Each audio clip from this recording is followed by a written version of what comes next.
जय श्री राधे कृष्ण। हमारे प्यारे भाइयों बहनों माताओं व बंधुओं, जीवन सूत्र चैनल पे आपका स्वागत है। आज आपके सामने लेकर आए हैं भगवान जगन्नाथ की क्या है कहानी, कौन खींचता है रथ, कैसे हुई स्थापना, जाने रोचक बातें। जगन्नाथ धाम को धरती पर वैकुंठ भी कहा गया है। आपको बता दें कि यहाँ भगवान विष्णु ने तरह तरह की लीलाएं की थी। जगन्नाथ रथ यात्रा को लेकर सुप्रीम कोर्ट के फैसले के बाद 23 जून को कुछ सावधानियों के साथ रथ यात्रा की अनुमति दे दी गई है। इस दौरान राज्य सरकार को सावधानी बरतने को भी कहा गया है। लोगों की भीड़ भी कम इकट्ठा होगी। गौरतलब है कि जगन्नाथ धाम हिंदू धर्म व पुराणों के आधार पर 4 धामों में से एक है। जगन्नाथ धाम को धरती पर वैकुंठ भी कहा गया है। आपको बता दें कि यहाँ भगवान विष्णु ने तरह तरह की लीलाएं की थी। जगन्नाथ धाम भाई बहन के पवित्र रिश्तों का भी बखान करती है। रथ यात्रा की परंपरा। बता दें कि जगन्नाथ धाम में भगवान श्री कृष्ण, उनकी बहन सुभद्रा और उनके बड़े भाई बलराम की मूर्ति की पूजा यहाँ की जाती है। वहीं रथ यात्रा निकालने की परंपरा की बात करें तो पौराणिक मान्यताओं के अनुसार स्नान पूर्णिमा के दिन भगवान जगन्नाथ का जन्मदिन होता है। इस दिन भगवान जगन्नाथ, उनके बड़े भाई बलराम और बहन सुभद्रा को रत्न सिंहासन से उतारकर मंदिर के समीप बने एक मंडप में ले जाया जाता है। यहाँ इन्हें स्नान कराया जाता है। यह स्नान 108 कलशों के माध्यम से कराया जाता है। पौराणिक कथाओं के अनुसार अब भगवान भी हो जाते हैं। इनका शरीर तपने लगता है। इसके बाद इन्हें एक खास कक्षा में रखा जाता है। यहाँ भगवान 15 दिनों तक रहते हैं। इस दौरान प्रभु के कक्षा में जाने की अनुमति सिर्फ मंदिर के प्रमुख सेवकों और वैद्यों को ही होती है। इनके अलावा विशेष कक्षा में जाने की अनुमति किसी को नहीं दी जाती है। इस बीच भगवान जगन्नाथ के प्रतिनिधि अलारनाथ की प्रतिमा को स्थापित कर पूजा पाठ शुरू की जाती है। 15 दिन विशेष कक्ष में भगवान समय बिताकर जब भगवान कक्ष से बाहर निकलते हैं तो वे लोगों को दर्शन देते हैं। इसे नव यौवन नेत्र उत्सव कहा जाता है। इसके बाद भगवान जगन्नाथ बहन सुभद्रा और बड़े भाई बलराम के साथ बाहर आते हैं और अपने रथ पर विराजमान को होकर भ्रमण करने निकलते हैं। रथ खींचने का अधिकार। भगवान जगन्नाथ, उनके बड़े भाई बलराम और बहन सुभद्रा के रथ को कोई भी भक्तगण खींच सकता है। इसका नमूना आपको हर साल रथ यात्रा में देखने को मिल सकता है, क्योंकि हर साल भगवान के रथ को खींचने के लिए भक्तों में होड़ लगी रहती है। सभी इस रथ को खींचकर पुण्य का भागी बनना चाहते हैं। कहते हैं कि भगवान के रथ को खींचने से लोगों को जीवन काल के चक्र से मुक्ति मिल जाती है। अगर हिंदू धर्म की बात करें तो भगवान के लिए सभी एक समान है। इसलिए रथ यात्रा में किसी धर्म, जाति विशेष जैसी चीजों को स्थान नहीं दिया जाता है। बल्कि इस साल सुप्रीम कोर्ट में रथ यात्रा निकालने को लेकर एक मुस्लिम शख्स ने गुहार लगाई थी। मंदिर स्थापना। एक रोचक कथा। इस मंदिर की स्थापना मालवा के राजा इंद्रद्युम्न ने कराया था। इनके पिता का नाम भारत और माता का नाम सुमति था। पौराणिक कथाओं के अनुसार राजा को एक बार सपने में भगवान जगन्नाथ के दर्शन हुए थे। सपने में भगवान ने राजा से अपनी एक मूर्ति को नीलाचल पर्वत की गुफा में ढूंढने और मूर्ति को एक मंदिर बनवाकर स्थापित करने को कहा। इस मूर्ति को भगवान ने नीलमाधव बताया। इसके बाद राजा अपने सेवके के साथ नीलाचल पर्वत की गुफा में भगवान की मूर्ति ढूंढने निकल पड़ते हैं। राजा के साथ जो लोग निकले थे उनमें से एक ब्राह्मण का नाम विद्याप्ति था। विद्याप्ति को सबर कबीले के लोगों के बारे पता था जो नीलमाधव की पूजा करते हैं। विद्याप्ति को यह भी मालूम था कि भगवान नीलमाधव की प्रतिमा को गुफा के अंदर सबर कबीले के लोग छिपा कर रखते हैं। इस कबीले का मुखिया विश्ववसु भगवान का उपासक था। हालांकि भगवान की मूर्ति पाने के लिए मुखिया का आदेश सर्वोपरि था और मुखिया भगवान का उपासक, वह किसी भी हाल में भगवान की मूर्ति देने को तैयार न होता। इस कारण विद्याप्ति ने चालाकी से मुखिया की बेटी से विवाह कर लिया। अपनी पत्नी के सहारे विद्याप्ति उस गुफा तक पहुंचने में कामयाब हो गए जहां भगवान नीलमाधव की मूर्ति रखी गई थी। विद्याप्ति ने नीलमाधव की मूर्ति को चुरा लिया और राजा को सौंप दिया। कहते हैं कि विश्ववसु अपने भगवान की मूर्ति के चोरी होने से काफी दुख हुआ। इस कारण भगवान को भी काफी दुख हुआ कि उनका उपासक दुखी है। इस कारण नीलमाधव वापस गुफा में लौट गए और राजा इंद्रद्युम्न से वादा किया कि वह एक दिन उनके पास जरूर लौटेंगे, लेकिन राजा उनके लिए एक मंदिर बनवा दे। इसके बाद राजा ने मंदिर बनवाकर भगवान से विराजमान होने के लिए कहा, लेकिन तभी भगवान ने कहा कि द्वारका से तैरकर पुरी की तरफ आ रहे बड़े से पेड़ के टुकड़े को लेकर आओ, इससे तुम मेरी मूर्ति बनाओ। राजा व उनके लोग फौरन पेड़ के टुकड़े के तलाश में निकल पड़े। लकड़ी का टुकड़ा उन्हें मिल गया, लेकिन वो उठाकर लाने में असक्षम थे। तभी राजा को कबीले का मुखिया विश्ववसु याद आया। राजा ने विश्ववसु की सहायता ली। विश्ववसु लकड़ी को उठाकर मंदिर तक ले आए और फिर भगवान की मूर्ति बनाई गई। जगन्नाथ हिंदू भगवान विष्णु के पूर्ण कला अवतार श्री कृष्ण का ही एक रूप है। इनका एक बहुत बड़ा मंदिर ओडिशा राज्य के पुरी शहर में स्थित है। इस शहर का नाम जगन्नाथपुरी से निकलकर पुरी बना है। यहाँ वार्षिक रूप से रथ यात्रा उत्सव भी आयोजित किया जाता है। पुरी की गिनती हिंदू धर्म के 4 धाम में होती है। मूर्तियों की उत्पत्ति। जगन्नाथ, सुभद्रा, बलभद्र एवं सुदर्शन चक्र भगवान रत्न सिंहासन के ऊपर ओडिशा राज्य के नयागढ़ शहर में, जो कि पुरी शहर से 4 घंटे की दूरी पर है। जगन्नाथ से जुड़ी 2 रोचक कहानियां हैं। पहली कहानी में श्री कृष्ण अपने परम भक्त राज इंद्रद्युम्न के सपने में आए और उन्हें आदेश दिया कि पुरी के दरिया किनारे पर पड़े एक पेड़ के तने में से वे श्री कृष्ण का विग्रह बनाएं। राजा ने इस कार्य के लिए बढ़ई की तलाश शुरू की। कुछ दिनों बाद एक रहस्यमय बूढ़ा ब्राह्मण आया और उसने कहा कि प्रभु का विग्रह बनाने की जिम्मेदारी वो लेना चाहता है, लेकिन उसकी एक शर्त थी कि वो विग्रह बंद कमरे में बनाएगा और उसका काम खत्म होने तक कोई भी कमरे का द्वार नहीं खोलेगा, नहीं तो वो काम अधूरा छोड़कर चला जाएगा। 6 से 7 दिन बाद काम करने की आवाज आनी बंद हो गई तो राजा से रहा न गया और ये सोचते हुए कि ब्राह्मण को कुछ हो गया होगा, उसने द्वार खोल दिया। पर अंदर तो सिर्फ भगवान का अधूरा विग्रह ही मिला और बूढ़ा ब्राह्मण लुप्त हो चुका था। तब राजा को आभास हुआ कि ब्राह्मण और कोई नहीं बल्कि देवों का वास्तुकार विश्वकर्मा था। राजा को आघात हो गया क्योंकि विग्रह के हाथ और पैर नहीं थे और वह पछतावा करने लगा कि उसने द्वार क्यों खोला। पर तभी वहाँ पर ब्राह्मण के रूप में नारद मुनि पधारे और उन्होंने राजा से कहा कि भगवान इसी स्वरूप में अवतरित होना चाहते थे और दरवाजा खोलने का विचार स्वयं श्री कृष्ण ने राजा के दिमाग में डाला था। इसलिए उसे आघात चिंतन करने का कोई कारण नहीं है और वह निश्चिंत हो जाए। दूसरी कहानी महाभारत में से है, जो बताती है कि जगन्नाथ के रूप का रहस्य क्या है। माता यशोदा, सुभद्रा और देवकी जी वृंदावन से द्वारका आए हुए थे। रानियों ने उनसे निवेदन किया कि वे उन्हें श्री कृष्ण की बाल लीलाओं के बारे में बताएं। सुभद्रा जी द्वार पर पहरा दे रही थी कि अगर कृष्ण और बलराम आ जाएंगे तो वो सबको आगाह कर देगी, लेकिन वो भी कृष्ण की बाल लीलाओं को सुनने में इतनी मग्न हो गई कि उन्हें कृष्ण बलराम के आने का विचार ही नहीं रहा। दोनों भाइयों ने जो सुना उससे उन्हें इतना आनंद मिला कि यहाँ भगवान का जो 4 धाम जो है, 4 धाम से 6th धाम जगन्नाथ धाम।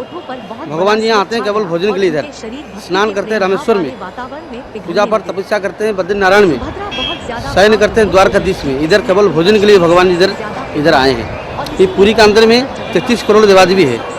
चारों तरफ में 33 करोड़ देवादेवी को लेकर स्वयं जगन्नाथ जी विराजमान है। जगन्नाथ जी का दर्शन और मंदिर का परिक्रमा हो जाने से फल प्राप्त होता है। नारद बोले कि हे प्रभु, आप कितने सुंदर लग रहे हो, आप इस रूप में अवतार कब लेंगे? तब कृष्ण ने कहा कि कलयुग में वो ऐसा अवतार लेंगे और उन्होंने कलयुग में राजा इंद्रद्युम्न को निमित्त बनाकर जगन्नाथ अवतार लिया। जगन्नाथ, सुभद्रा, बलभद्र एवं सुदर्शन चक्र भगवान रत्न सिंहासन के ऊपर ओडिशा राज्य के नयागढ़ शहर में, जो कि पुरी शहर से 4 घंटे की दूरी पर है। जगन्नाथ मंदिर, पुरी। पुरी का श्री जगन्नाथ मंदिर एक हिंदू मंदिर है जो भगवान जगन्नाथ श्री कृष्ण को समर्पित है। यह भारत के ओडिशा राज्य के तटवर्ती शहर पुरी में स्थित है। जगन्नाथ शब्द का अर्थ जगत के स्वामी होता है। इनकी नगरी ही जगन्नाथपुरी या पुरी कहलाती है। इस मंदिर को हिंदुओं के 4 धाम में से एक गिना जाता है। यह वैष्णव संप्रदाय का मंदिर है जो भगवान विष्णु के अवतार श्री कृष्ण को समर्पित है। इस मंदिर का वार्षिक रथ यात्रा उत्सव प्रसिद्ध है। इसमें मंदिर के तीनों मुख्य देवता भगवान जगन्नाथ, उनके बड़े भ्राता बलभद्र और भगिनी सुभद्रा तीनों 3 अलग अलग भव्य और सुसज्जित रथों में विराजमान होकर नगर की यात्रा को निकलते हैं। श्री जगन्नाथपुरी पहले नील माधव के नाम से पूजे जाते थे, जो भील सरदार विश्वासु के आराध्य देव थे। अब से लगभग हजारों वर्ष पूर्व भील सरदार विश्वासु नील पर्वत की गुफा के अंदर नील माधव जी की पूजा किया करते थे। मध्यकाल से ही यह उत्सव अतीव हर्षोल्लास के साथ मनाया जाता है। इसके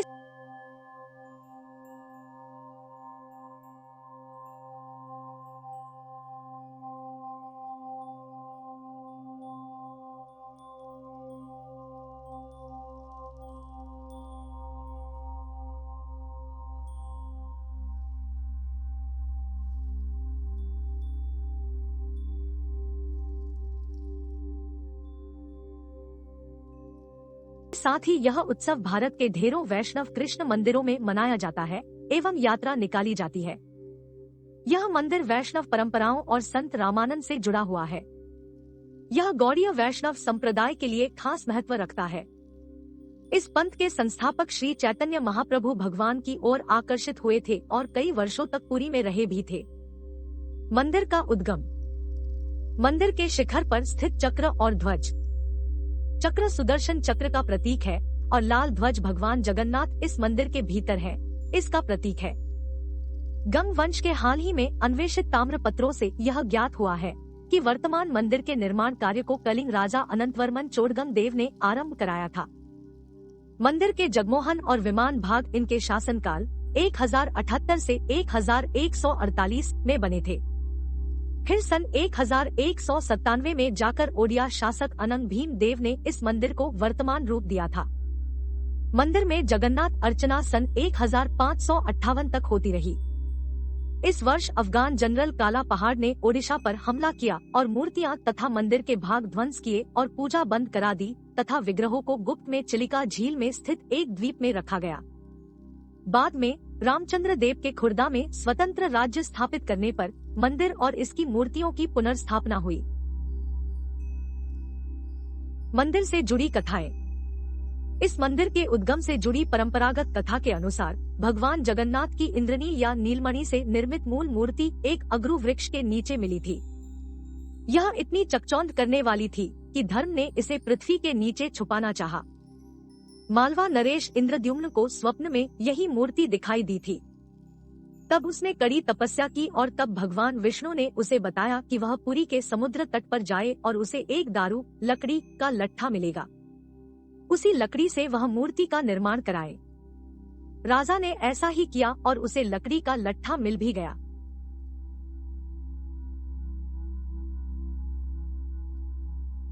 उसके बाद राजा को विष्णु और विश्वकर्मा बड़ी कारीगर और मूर्तिकार के रूप में उसके सामने उपस्थित हुए, किंतु उन्होंने यह शर्त रखी कि वे 1 माह में मूर्ति तैयार कर देंगे, परंतु तब तक वह एक कमरे में बंद रहेंगे और राजा या कोई भी उस कमरे के अंदर नहीं आए।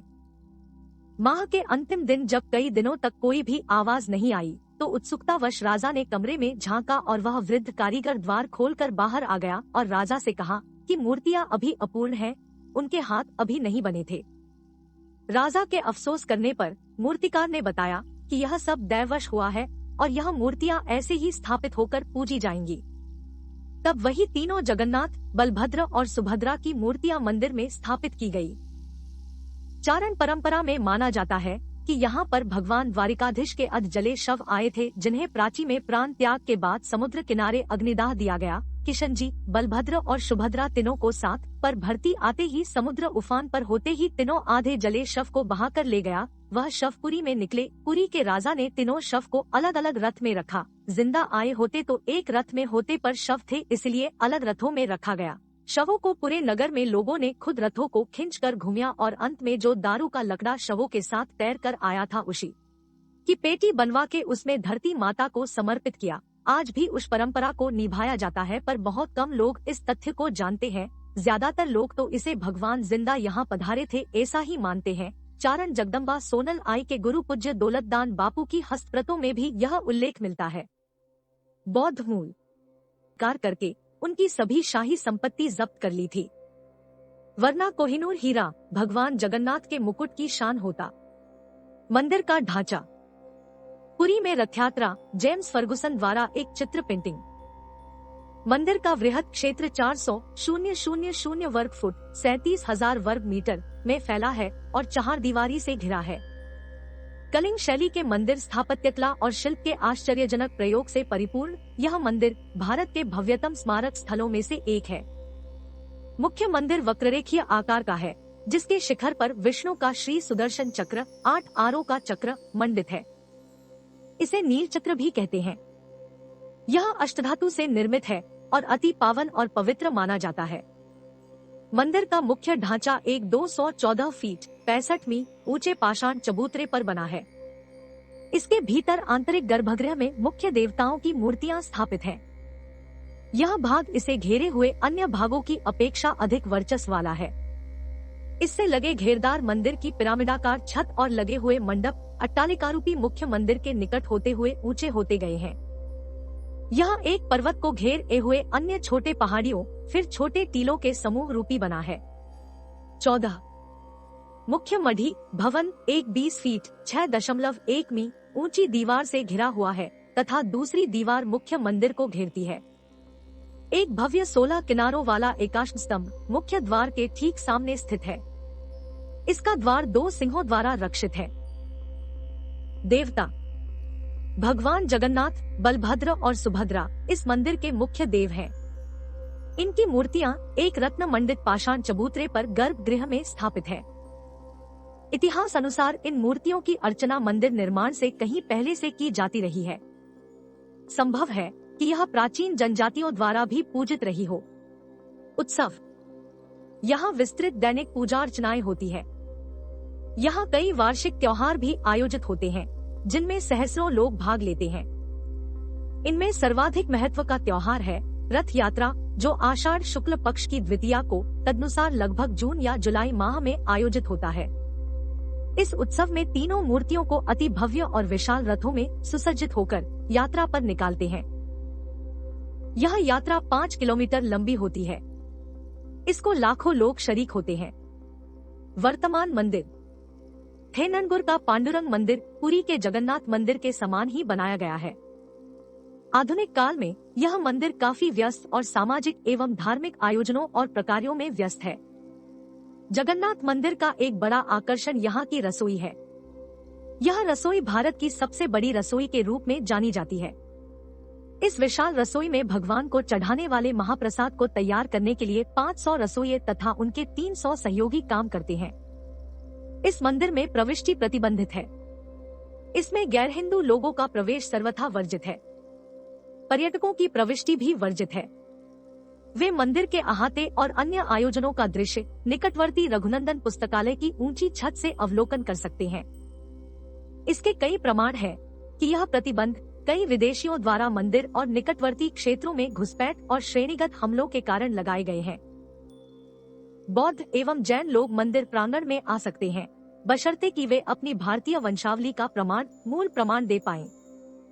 मंदिर ने धीरे धीरे गैर भारतीय मूल के लेकिन हिंदू लोगों का प्रवेश क्षेत्र में स्वीकार करना आरंभ किया है।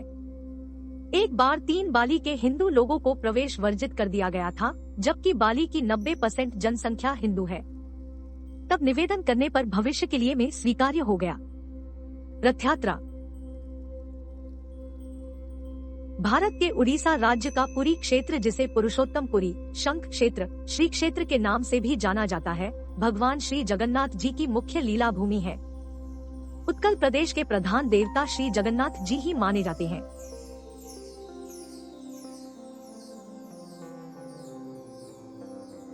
यहाँ के वैष्णव धर्म की मान्यता है कि राधा और श्री कृष्ण की युगल मूर्ति के प्रतीक स्वयं श्री जगन्नाथ जी हैं। इसी प्रतीक के रूप श्री जगन्नाथ से संपूर्ण जगत का उद्भव हुआ है। श्री जगन्नाथ जी पूर्ण परात्पर भगवान है और श्री कृष्ण उनकी कला का एक रूप है। ऐसी मान्यता श्री चैतन्य महाप्रभु के शिष्य पंच सखाओं की है। पूर्ण परात्पर भगवान श्री जगन्नाथ जी की रथ यात्रा आषाढ़ शुक्ल द्वितीया को जगन्नाथपुरी में आरंभ होती है। यह रथ यात्रा पुरी का प्रधान पर्व भी है। इसमें भाग लेने के लिए, इसके दर्शन लाभ के लिए हजारों लाखों की संख्या में बाल, वृद्ध, युवा, नारी देश के सुदूर प्रांतों से आते हैं। पर्यटन और धार्मिक महत्व। इस स्थान का धार्मिक महत्व जगन्नाथ का मंदिर है, जिसे कबीर परमात्मा ने डूबने से बचाया था। समुद्र श्री कृष्ण जी से त्रेता युग का बदला। श्री राम जी ने समुद्र का अपने अग्निबाण से अपमान किया था, लेना चाहता था, परंतु परमात्मा कबीर जी ने काल को वचन दिया था कि पुरी में मंदिर को टूटने से बचाऊंगा। तभी से यह मंदिर आज तक विद्यमान है। यहाँ की मूर्ति, स्थापत्य कला और समुद्र का मनोरम किनारा पर्यटकों को आकर्षित करने के लिए पर्याप्त है। कोणार्क का अद्भुत सूर्य मंदिर।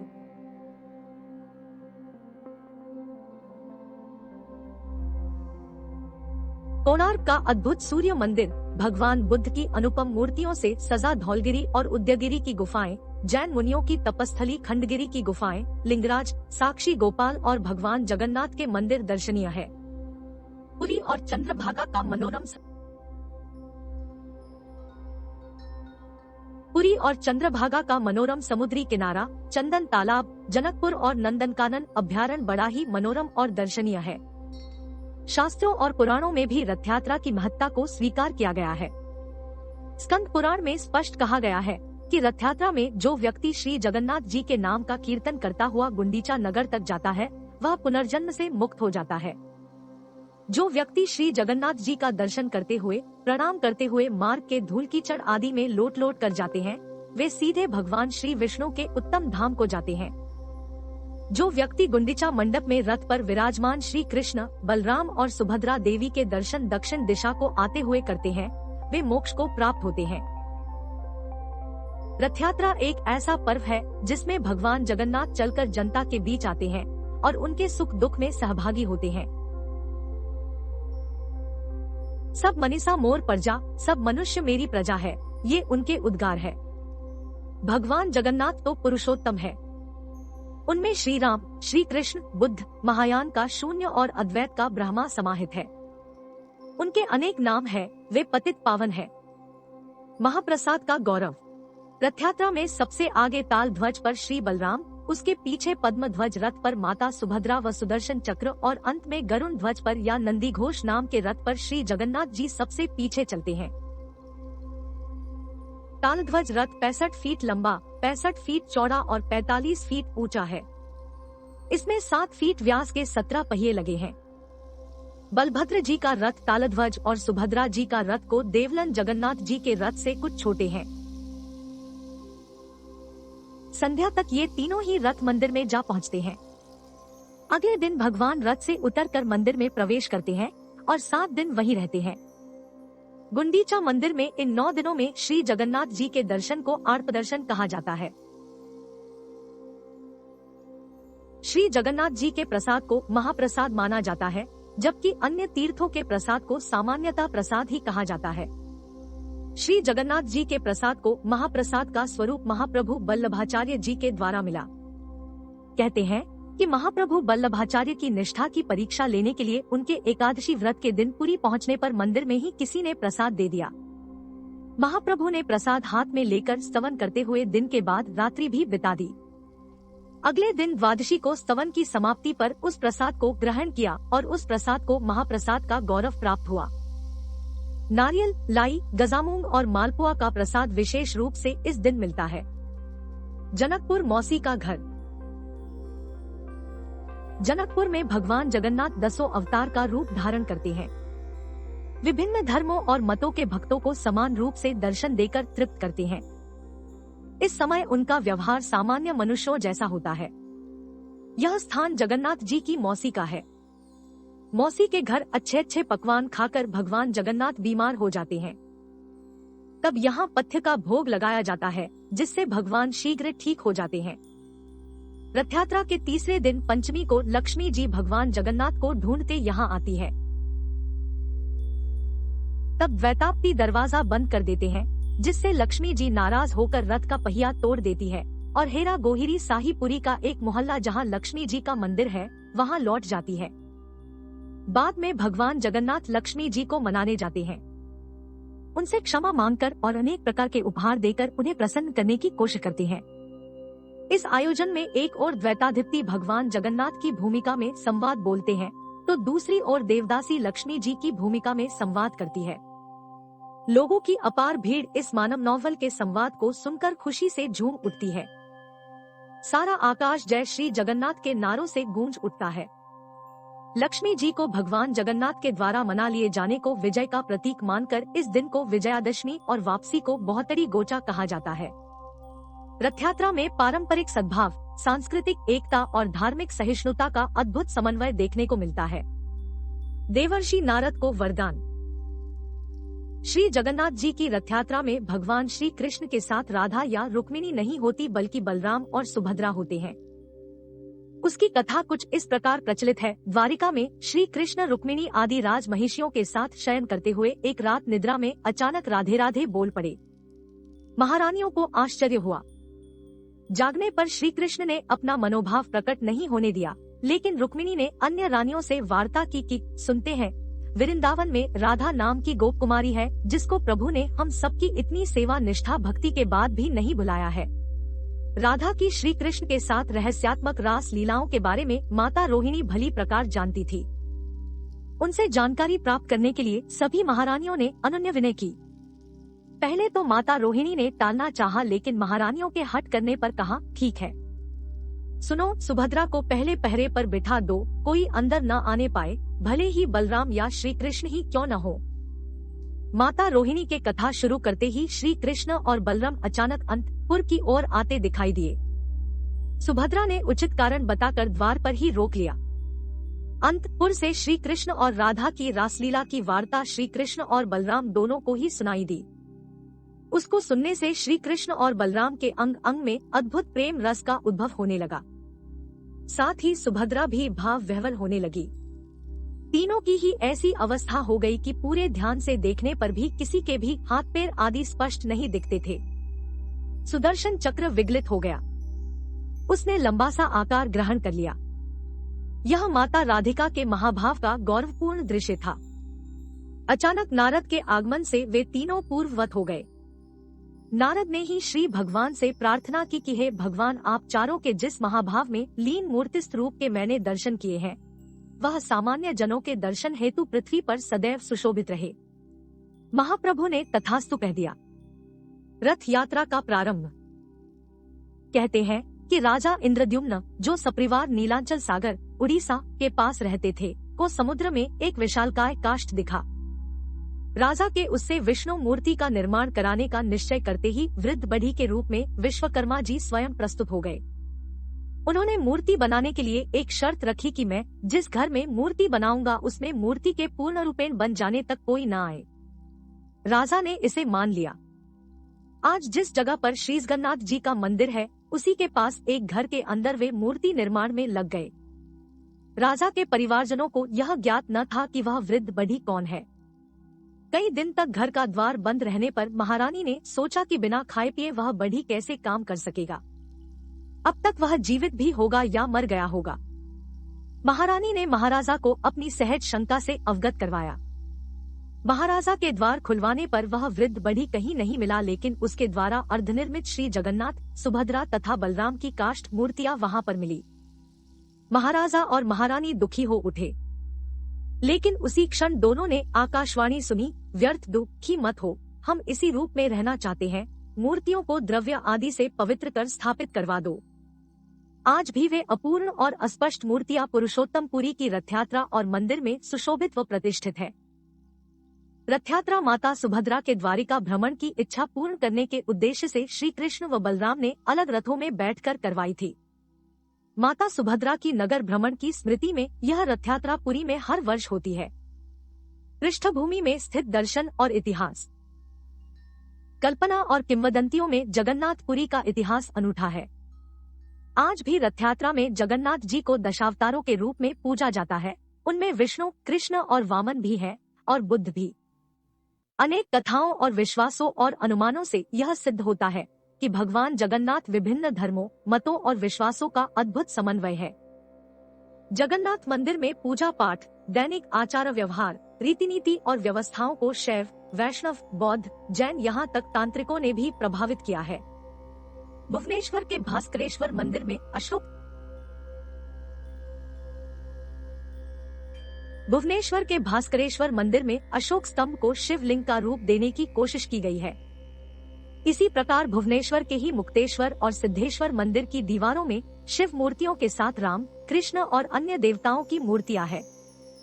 यहाँ जैन और बुद्ध की भी मूर्तियां हैं। पुरी का जगन्नाथ मंदिर तो धार्मिक सहिष्णुता और समन्वय का अद्भुत उदाहरण है। मंदिर के पीछे विमला देवी की मूर्ति है, जहाँ पशुओं की बलि दी जाती है। वहीं मंदिर की दीवारों में मिथुन मूर्तियां चौंकाने वाली है। यहाँ तांत्रिकों के प्रभाव के जीवंत साक्ष्य भी है। सांख्य दर्शन के अनुसार शरीर के 24 तत्वों के ऊपर आत्मा होती है।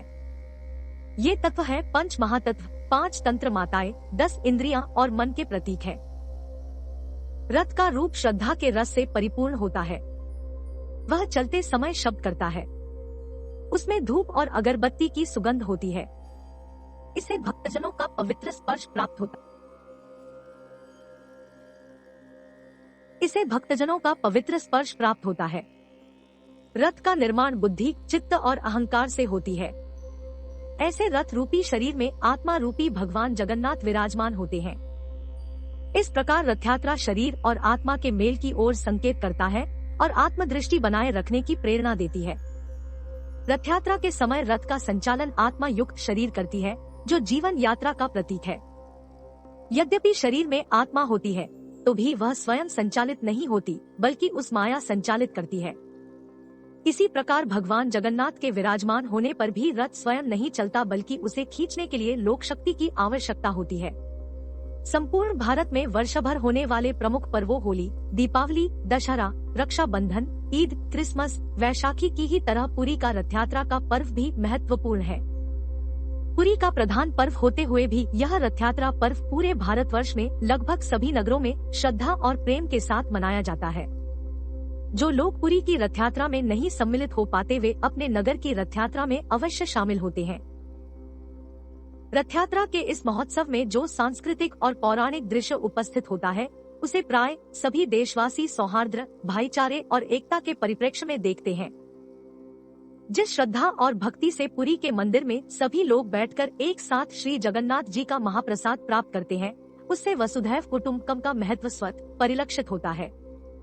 उत्साह पूर्वक श्री जगन्नाथ जी का रथ खींचकर लोग अपने आप को धन्य समझते हैं। श्री जगन्नाथपुरी की यह रथयात्रा सांस्कृतिक एकता तथा सहज सौहार्द की एक महत्वपूर्ण कड़ी के रूप में देखी जाती। जगन्नाथ मंदिर बनने की पूरी कथा। जगन्नाथपुरी मंदिर की संपूर्ण कहानी। जगन्नाथ मंदिर बनने की पूरी कथा। भगवान जगन्नाथ की रथयात्रा का महत्व कथा। क्यों है भगवान जगन्नाथ की मूर्तियां अधूरी? जगन्नाथ मंदिर का पौराणिक इतिहास। जगन्नाथ मंदिर किसने बनवाया? जगन्नाथ मंदिर का पौराणिक इतिहास। जो रहते हैं उजालों में, जो रहते हैं अंधकार में, जो रहते हैं शब्दों में, जो रहते हैं निशब्द में, जो रहते हैं ब्रह्मांड की शून्यताओं में, जो रहते हैं पृथ्वी के परिपूर्णताओं में, जो रहते हैं बच्चों की किताबों में, जो रहते हैं साधु के रुद्राक्ष में। अंधे की आंख है वो, लंगड़े की बैसाखी है वो।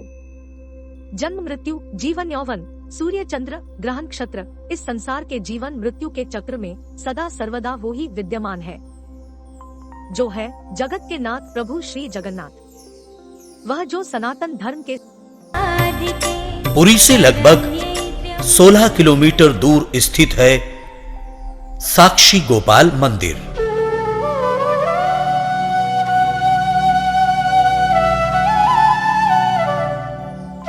राजा पुरुषोत्तम देव जी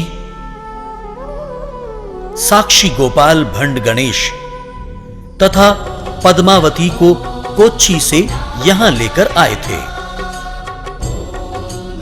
पौराणिक कथानुसार एक बार भगवान जगन्नाथ जी एवं साक्षी गोपाल जी के मध्य लड़ाई हो गई। तब जगन्नाथ जी ने आदेश दिया कि इन्हें मुझसे 5 कोस दूर करो, अन्यथा मैं 5 कोस दूर चला जाता हूं। अतः पुरी महाराज पुरुषोत्तम देव जी ने साक्षी गोपाल को यहाँ स्थापित किया। सभी देवताओं में सबसे रहस्यमयी है वह जो दया का सागर है, सारे संसार के सच्चे मित्र हैं। वह जो भगवान ब्रह्मा के सिर पर आभूषण है, सर्वोच्च ब्रह्मा के अभिव्यक्ति हैं।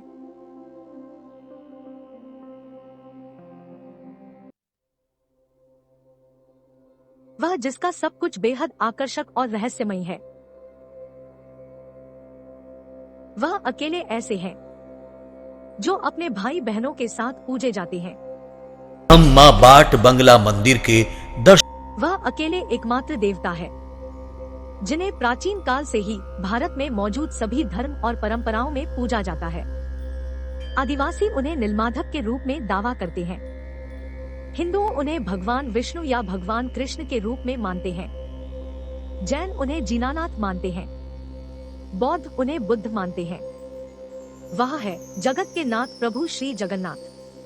भारतीय शिल्प कला के अद्वितीय कलाकृतियों से सजा कोणार्क का सूर्य मंदिर।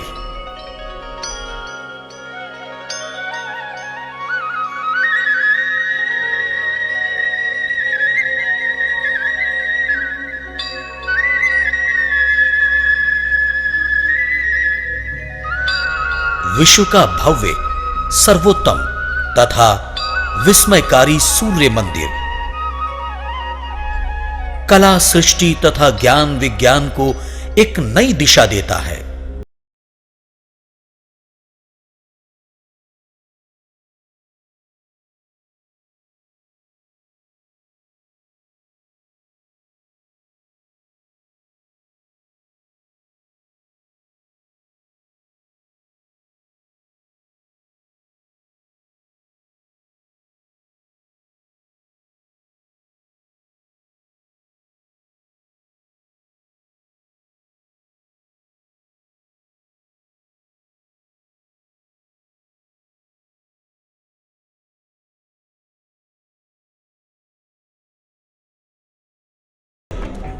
मन को हरने वाला है।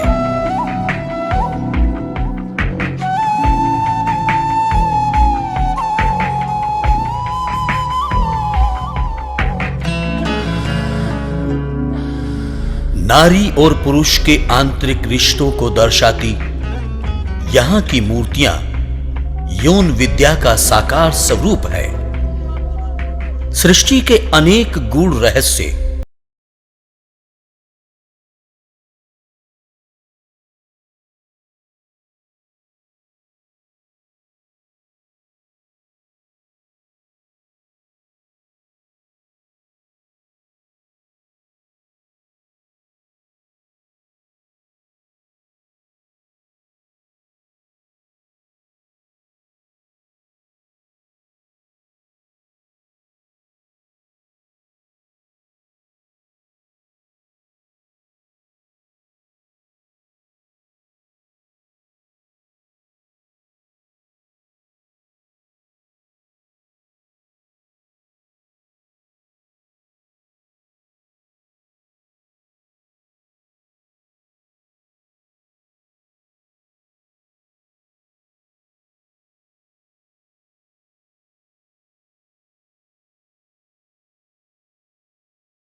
पुरी से लगभग 53 किलोमीटर की दूरी तय करके कोणार्क पहुंचा जा सकता है।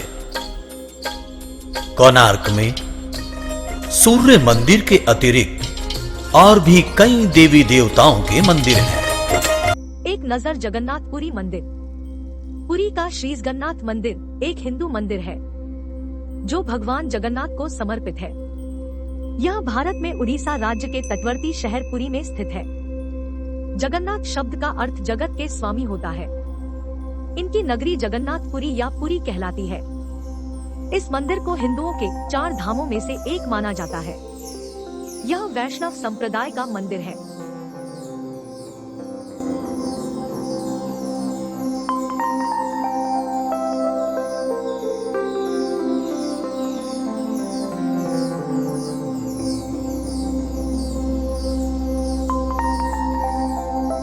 कोणार्क भुवनेश्वर मार्ग के मध्य स्थित ये है हनुमान मंदिर।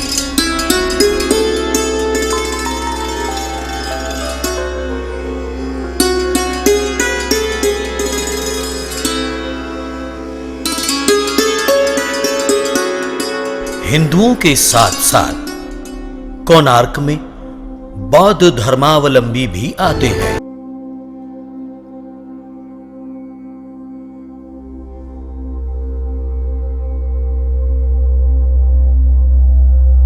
भलागिरी बौद्ध मंदिर में भगवान बुद्ध के दर्शन करके श्रद्धालु अपने जीवन को धन्य करते।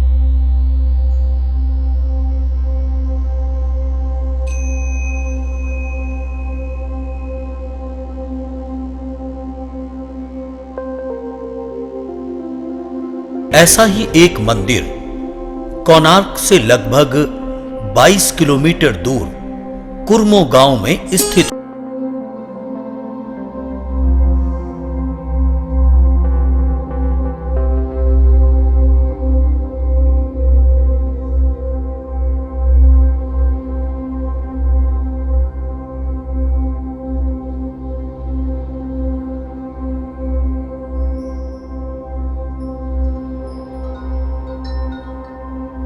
यहां भगवान बुद्ध की प्राचीन मूर्त है।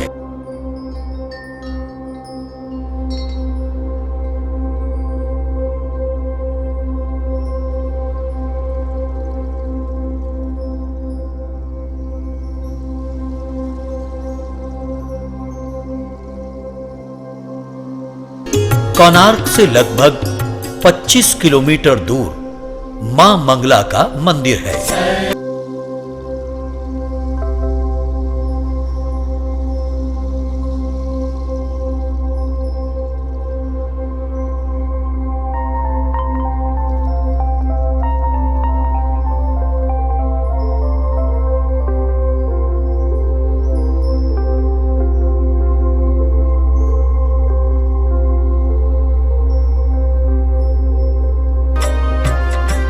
विवाहोपरांत नव दंपति द्वारा सर्वप्रथम मां मंगला का आशीर्वाद प्राप्त करना सुखद एवं कल्याणकारी भविष्य का संकेत माना जाता है।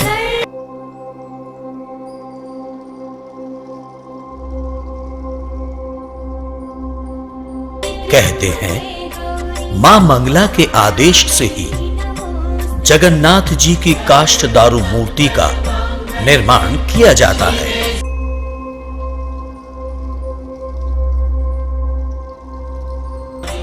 अनेक देवी देवताओं की मूर्तें सुशोभित हैं।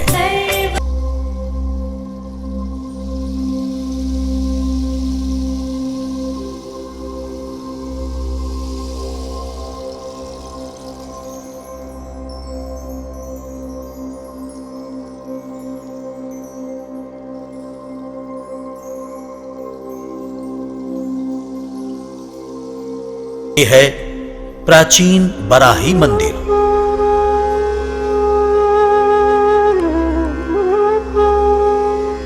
यह मंदिर कोणार्क से लगभग 25 किलोमीटर दूर बना हुआ है।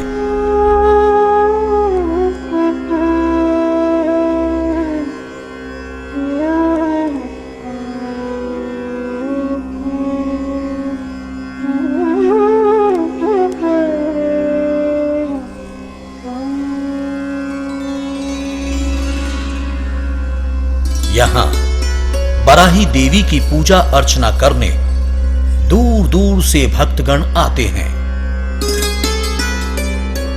लोग यहां माता को प्रसन्न करने के लिए भैंस की बलि देते हैं।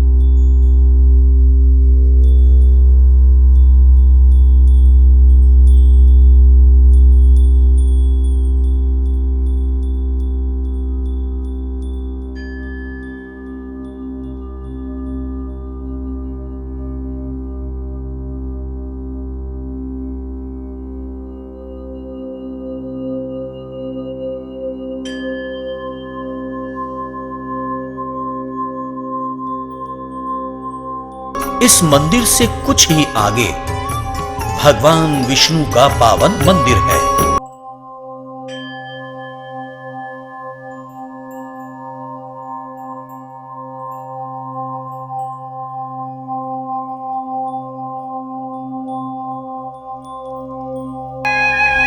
पुरी आने वाले श्रद्धालु उड़ीसा की राजधानी भुवनेश्वर जाकर वहां के धार्मिक स्थलों में पूजा अर्चना अवश्य करते हैं। पुरी से लगभग 3 योजन पर स्थित भुवनेश्वर को शिव मंदिरों का नगर कहा जाता है।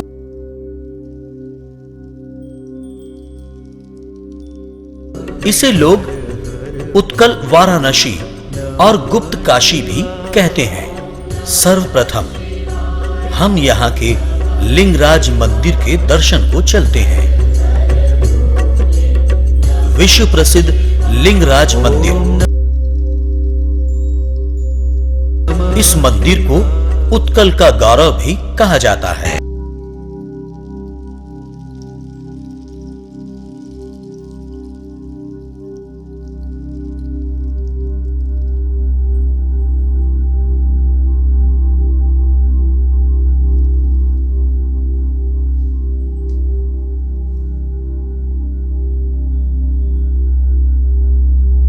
वर्तमान समय में अधिकांश लोग इसी बात से सहमत हैं।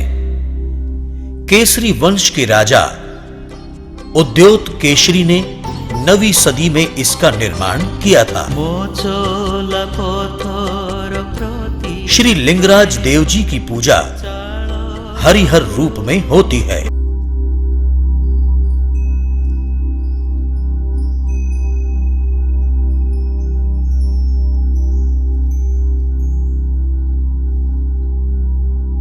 मंदिर से लगभग आधा फरलांग दूर स्थित है बिंदु सागर।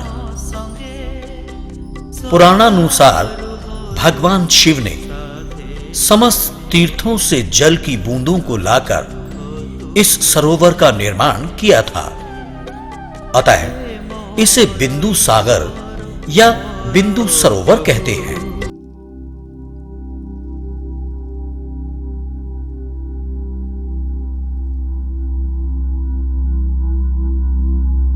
बिंदु सागर के चारों ओर अनेक मंदिर हैं।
मुक्तेश्वर मंदिर से थोड़ी ही दूरी पर है राजा रानी मंदिर।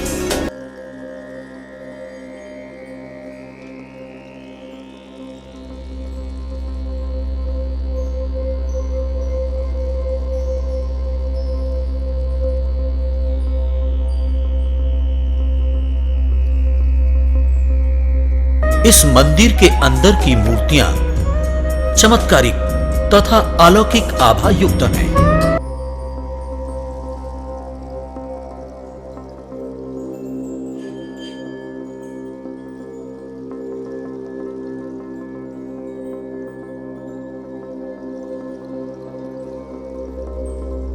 प्राचीन काल में यहां एक शिव मंदिर था। मंदिर निर्माण हेतु विशेष प्रकार के बलुआ पत्थर प्रयोग में लाए गए थे, जिसे स्थानीय भाषा में राजा रानियां कहते हैं।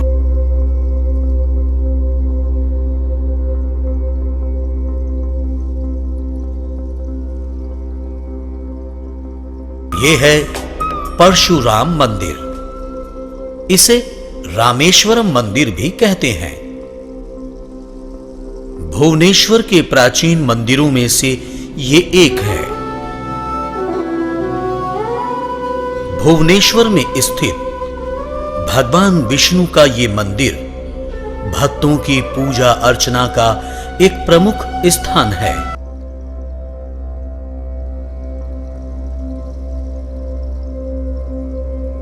भुवनेश्वर से लगभग 8 किलोमीटर दूर एक निर्जन गांव में 64 योगिनी माता का यह मंदिर स्थित है। इसे तांत्रिक पीठ माना जाता है। तंत्र मंत्र की विद्या यहां फलीभूत होती है।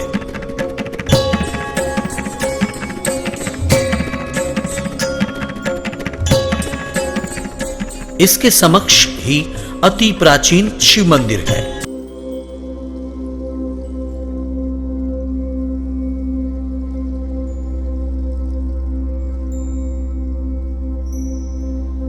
भुवनेश्वर से 7 मील पश्चिम की ओर उदयगिरी तथा खंडगिरी नामक पहाड़ियां हैं। इस स्थान से कलिंग देश के 500 मुनियों ने मोक्ष प्राप्त किया।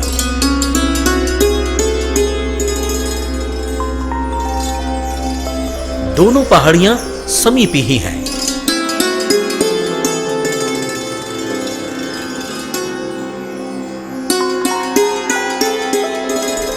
श्री महावीर स्वामी जी यहीं पर आए थे।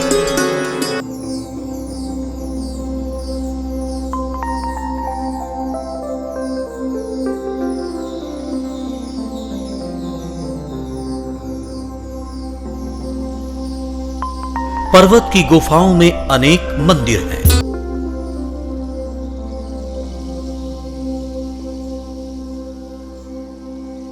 उदयगिरी के वाम भाग में खंडगिरी है।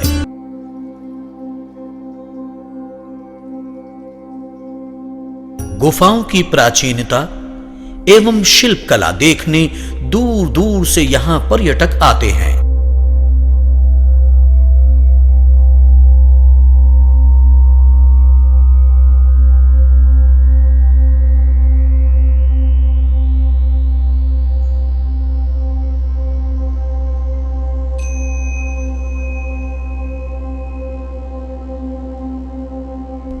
वैसे तो संपूर्ण उड़ीसा का कण कण धर्म, कला और संस्कृति संपन्न है, परंतु जगन्नाथपुरी में भगवान जगन्नाथ की ऐसी कृपा है कि उसके आसपास का क्षेत्र अपने आप पावन तथा दर्शनीय होता चला गया।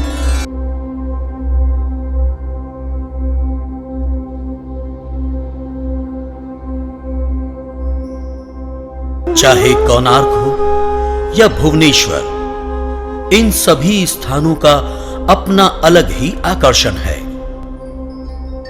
श्रद्धालुओं के अतिरिक्त पर्यटकों की भीड़ भी यहां हमेशा देखी जा सकती है।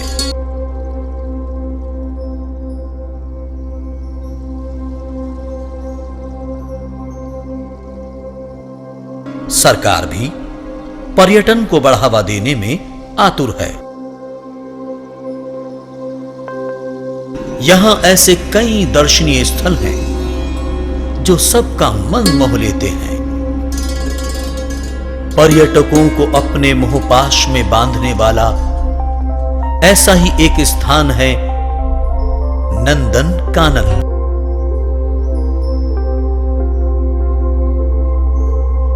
इस चिड़ियाखाने में अनेक पशु पक्षियों का बसेरा।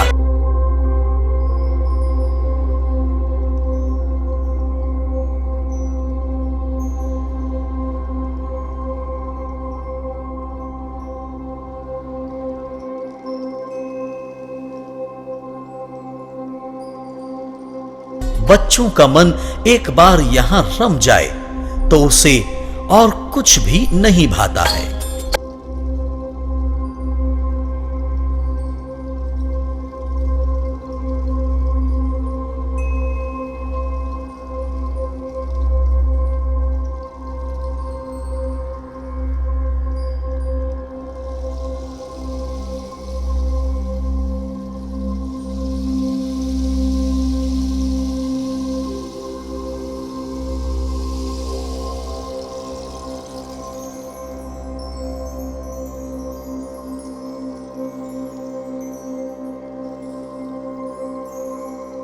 उड़ीसा का एक और मनभावन पर्यटन स्थल है चिल्का झील।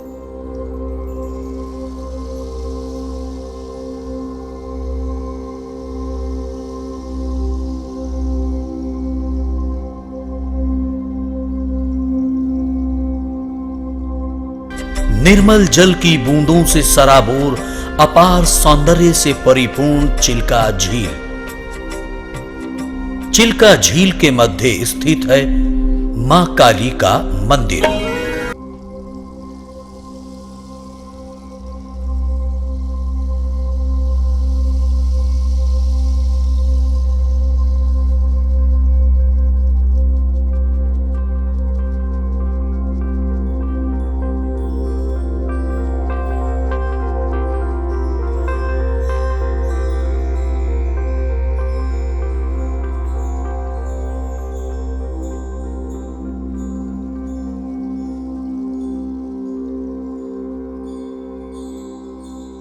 मां काली द्वीप पर बसे इस मंदिर तक स्टीमर से जाया जाता है।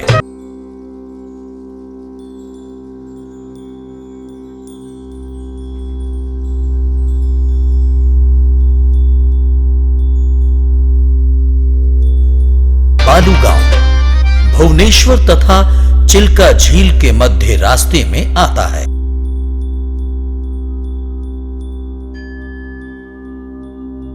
बालूगांव से 5 किलोमीटर दूर मां भगवती का अति प्राचीन मंदिर है।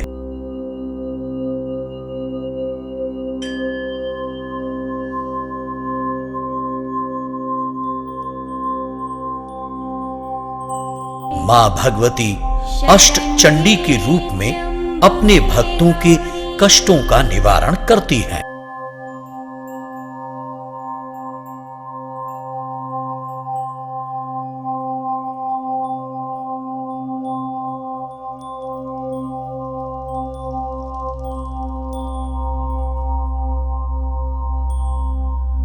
हजारों मंदिरों से सजा जगन्नाथपुरी धाम।